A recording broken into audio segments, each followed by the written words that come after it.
Roberta Bela rifjuta li jagħmel apoloġija għal filmat li kiser l-etika u li ġie deskritt bħala filmat ta' propaganda. Dan il-filmat ta' 37 sekonda li sewa lil poplu 700 euro juri Roberta Bela jintaqa' ma' numru ta' persuni f'lokalitajiet varji.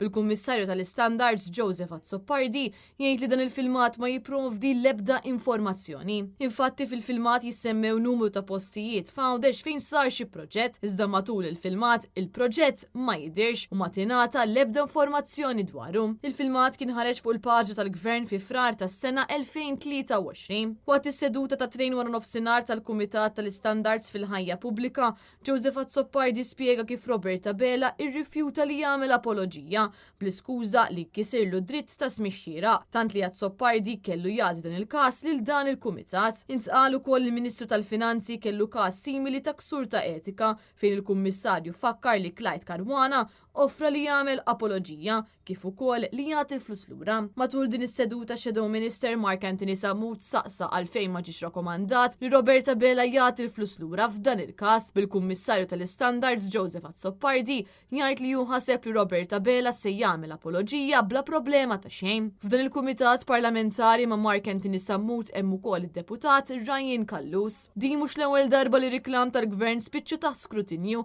hekk kif ikun hemm ksur ta' etika u kien għalhekk l-numru ta' membri tal-Kumitat tal-Istandards tal-ħajja pubblika jirrakkomandaw li jiġu stabbiliti standards fil-konfront ta' riklami tal-Gvern bilan li każijiet bħal dawn ikunu evitati.